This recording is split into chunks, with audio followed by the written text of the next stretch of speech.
Thank you guys so much and welcome to another episode of The Wave Talk. We are back with episode 16 with another feature episode. I still haven't figured out a title for these, but we'll figure it out eventually. Up next, we've got the one and only Ms.Dai with Toddler, Tutor, and she's going to tell us about her business. Stay tuned. Thank you guys, thank you.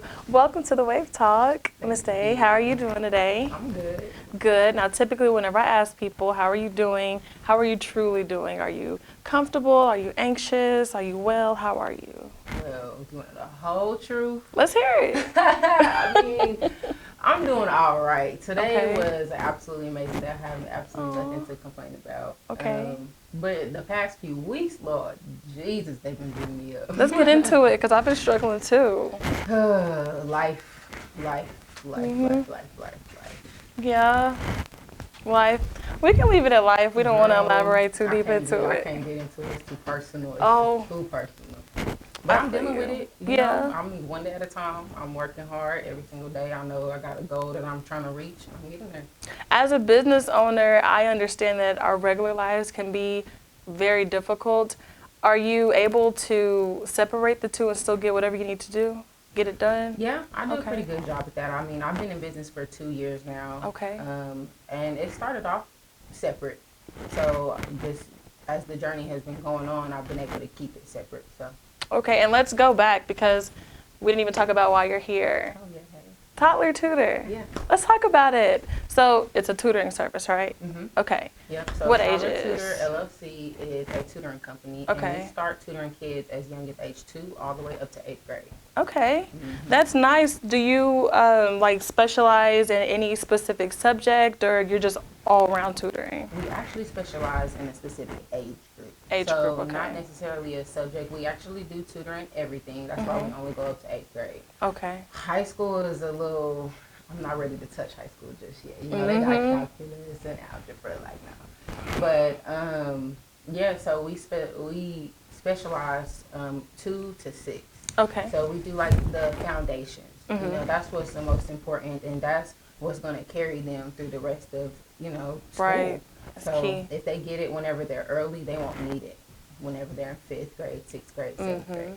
We have kids that come in that are in 5th grade, 6th grade, 7th grade, and they should have had it whenever they were in kindergarten and 1st grade, and they wouldn't be needing it now. But now, you know, we go back, however far we need to go back. Right. If you're in 5th grade and you need 1st grade curriculum, that's what we do. I love that, and I say that because I went to KIP, and that's not a school that typically does like social promotion. So like just because you're a certain age, we're not going to put you in that grade. Right. So they would take the time to go back and make sure you are caught up to speed. Oh, really? Yes. Okay. Shout out to KIP. And that's KIP. KIP. KIP on like Broadway Extension? Yes. Okay. Off Britain. Yes, we used to share a school with Moon. Oh, okay. Forever love KIP. I did not Yes. know that. I Yes. like that a lot. Okay. Yes, if you have any children who need like any recommendations for school, I would definitely suggest KIP. Okay. Yes. Now, where are y'all located? We're literally right around the corner from KIP. Well, look at that. That's why I'm like, wait a minute. I was making sure I had the right location. I'm surprised y'all don't have any students from KIP. We don't have any students from KIP, but it's probably because they don't put you in the grade level because of your age. Right. They make sure they handle it there. Okay. So what have you learned so far with being in business for 2 years? Just being in business in general. Yes. But you always got to be prepared. Like anything can really come up. So like, you know, a lot of people invest inside of their business, but like, I don't know, anything come up. Like literally yesterday, my bus started acting crazy. So I have a mobile learning lab, and it's like a school bus that we transformed into a learning space. That's neat. But luckily I was That is so prepared. neat. You know, I'll be saving my money. So whenever problems do arise within your business, you can use that money, you know, to fix whatever needs to be fixed so that you can keep on going and you don't have to stop. No setbacks. Whenever you mention like finances, are you your main investor or did you seek outside funding? No, I'm definitely my main investor.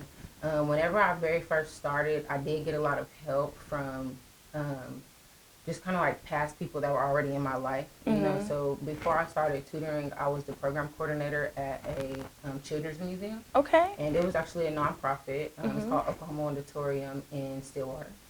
And they were closing. They were Wow. like, do you want any of this stuff? And I was like, yes. Of course I'll Thank take you. it. I literally loaded my car up twice. That's neat. Yeah. I love that they were able to bless you like that. I am also a business owner, and I've had to be like my own main funder as well, and it's been very difficult. Would you say it's been, or it's giving you any setbacks that you can think of, like things you just really need to get done but you can't? I feel like, what do you mean though? Like, what do you mean? Like, So are you mean like me investing into my business? And is that putting me back in? no, like primarily if there's like, we need like this table or we need these supplies or anything like that that you just can't get. Um, Only asking just in case there are people out there watching and they want to help donate to the cause. Like, is there anything that you're in need of? oh girl, it's always stuff that I'm Okay. in need of. We need glue, we need crayons, Okay. we need pencils, we need notebooks, all kinds of stuff at all times. So right now I actually have an Amazon list, and Okay. so I update the Amazon list I periodically. do it too. Mm-hmm. And just I put it out there every once in a while, and sometimes people buy, sometimes people don't. I send it through text messages and all of that stuff.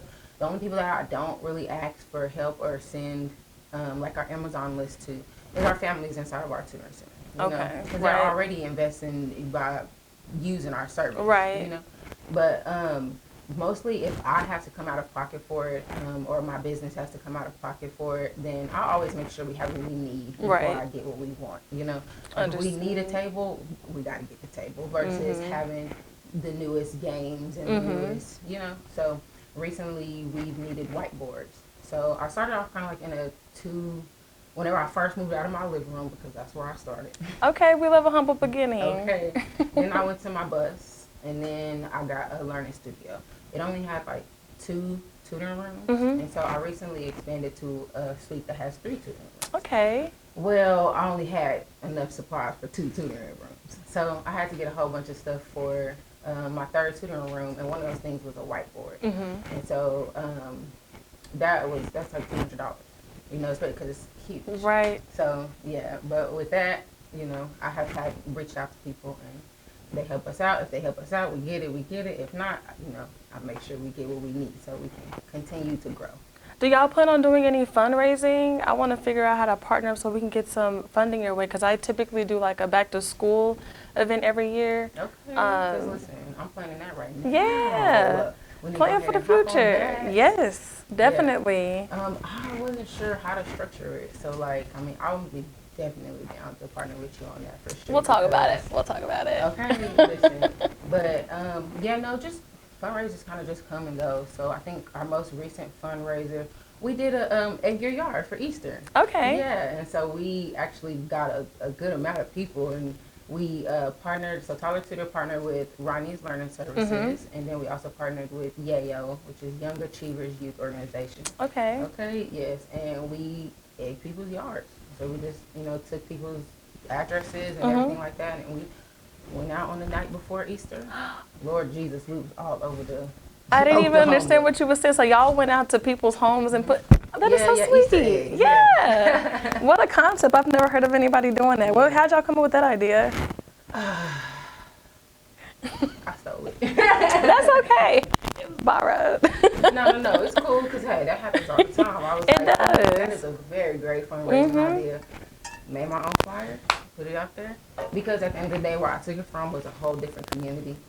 So I was like, we need to bring this to our community. This would be something cool. You know, maybe some people would like it, but it would also be a great fundraiser for not only my community service, but someone else's community service as well. Right. Okay, I love that. How many people do y'all have as far as staff? I don't know, we probably got like 8 people. That's good. Yeah, they all kind of alternate. So like right now we have summer tutors, and then we have spring tutors, we have fall tutors. We have a main front desk person, which is Ms.Dai, and she'll be up there checking everybody in. If we need to take some money, we take money. Make sure everybody has what they need before their sessions begin. And then we have 3 tutors. We had 3 tutors in the spring, and we'll have 3 tutors in the summer. And then the goal is for 3 tutors in the fall. That is so sweet. What are the hours that y'all have? We start In the summertime, we'll do 1 p.m. to 5 p.m. Okay. And then after 5 p.m. from 5:30 to 7 p.m. we'll be doing our summer learning groups. And then in the fall and in the spring, we usually start tutoring around 3:30 and then go all the way to 8 p.m. Okay. And that's Monday through Friday. That is really a job. But I also like that you have selective hours. It's not a daycare.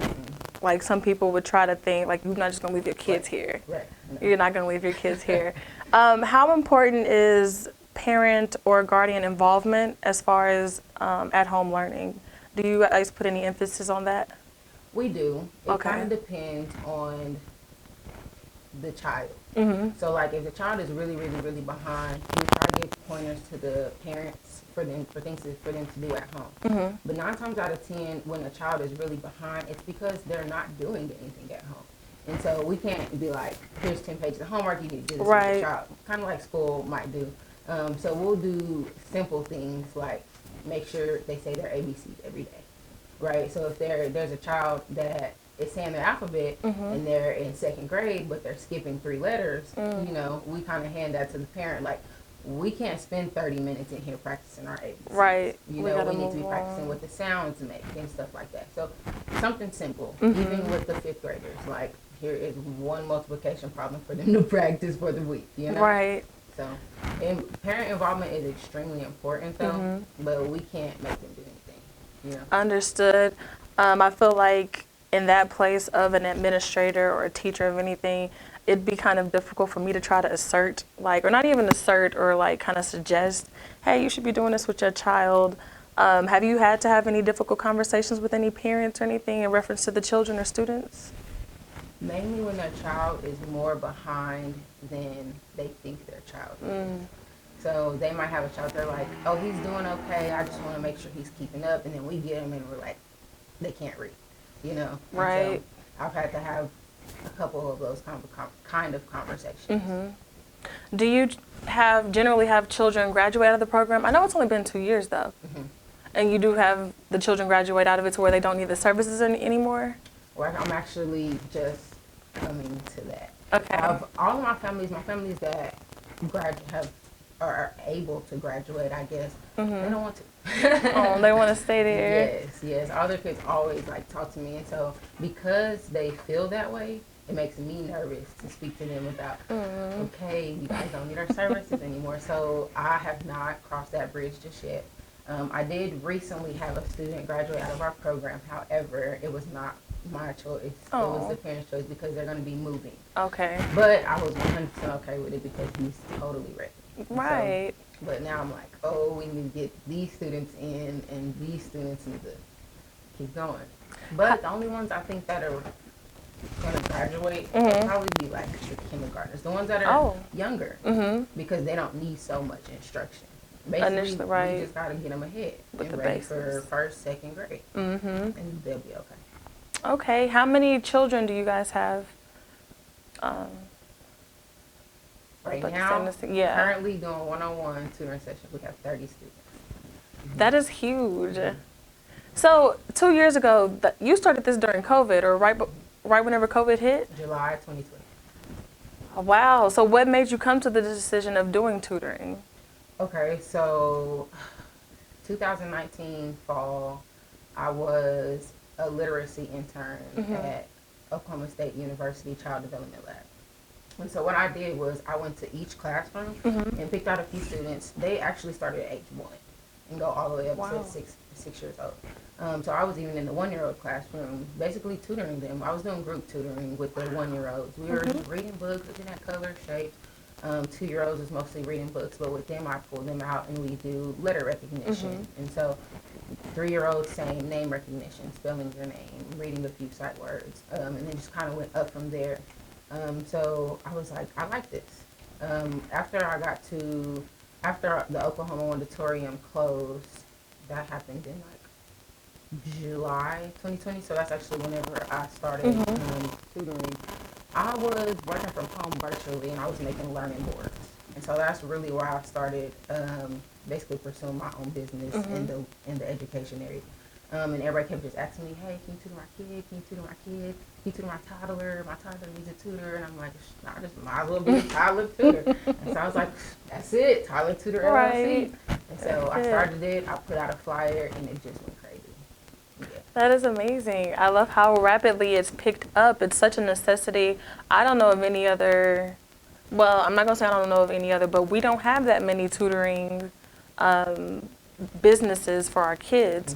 As far as like summer school happening, do you guys intend to extend your hours or take like a different approach to that? So with one-on-one tutoring in the summertime, we are going to start a little bit earlier, but there are 3 days in the week that we're going to end early as well. So on Tuesday, Wednesday, and Thursday, we're going to end one-on-one tutoring at 5 p.m. because at 5:30 on each one of those days, 5:30 to 7, we'll have our summer learning group. And so that's going to be our different approach. This is going to be our first time doing summer learning groups, which is going to be small groups of students that are going to get together within the same age range and the same grade. And we're going to revisit previous grade level material. We're going to review current grade level material, and then we're going to introduce next grade level material. And our goal is to prevent the summer slide and to prepare them for the next grade level. Yes, that is so crucial. I can just remember myself during the summer, I'm not retaining anything. Okay. It didn't come to me until I was, in 7th grade at KIPP, and they made us do them summer packets. Yeah. And at first I hated it, but as an adult, you know, I can definitely understand why it's a necessity, because whenever the kids come back to school, y'all don't remember anything. Yeah, and that's terrible because the teachers are going to be spending the first 3 or 4 weeks reteaching what they should have learned the previous grade year. And so hopefully with our program, the teachers will spend less time reteaching or reviewing, and they come in there and be like, oh, okay, you know what you're talking about. I love that. Now, what are your rates typically for one-on-one in the summer learning? Our one-on-one sessions, for kindergarten and up, we offer 45 minutes to an hour. 45 minutes are $30 and then per session. And then our sessions are $35 per session. And then for the younger students, anything pre-K and younger, we only do 30 minutes because of their attention span. And those rates start at $25 per hour. And do the children typically come Monday through Friday, or they only come like 3 times a week? Or so since it's per session, it kind of depends on what the parent chooses. Understood. Yeah, so we have students Monday through Saturday actually. And however many times they come in that week is kind of just dependent on the parent. So we don't require you come 2 times a week. We don't require that you come 3 times a week. We do have our recommendations, you know, for students that might need it more, but we can't tell you how much you can pay, you know. That makes sense. This is basically the parents investing in their child's education. Wouldn't it be lit if education-based stuff could be like covered in insurance? That'd be nice. I'm looking into that. Yeah, I'm trying to figure out what the HS is going to do. I was going to ask you about that, but then I realized it's not so much of like a daycare-based type situation. Right. But no, that would be so neat. We are nearing the end of our interview. It was so great talking. I feel like, how was it already 15 minutes? Right. It's probably been over. Right. Oh, yeah, he told me we coming up. Let everybody know your social media platforms, how they can follow you, ways to donate, your Cash App, and anything we need to look forward to. Okay, for sure. All right, guys, so my name is Ms.Dai. I'm the owner of Toddler Tutor LLC. You can find us on Facebook at Toddler Tutor LLC and on Instagram at Toddler Tutor _LLC. Our Cash App is #Toddler Tutor. Literally, almost everything is Toddler Tutor. And then what we have coming up, we have our summer learning group. So if your child needs to get in something educational for this summer, please call me at 405-423-2521, and we would love to see what we can do. At the end of the summer, we will have a spelling bee. All of the students in our group sessions and one-on-one learning, as well as other educational services in our community, will be participating. And each one of our groups over the summertime are going to be working on a science project. And at the end of the year, we're going to have a science fair for the children to present their projects. So if you're interested in that, hit me up. Otherwise, I think that's about it. Oh my gosh, that's so exciting. Thank you again for reaching out and for wanting to be on the show. And thank y'all for watching another episode of The Wave Talk. Bye.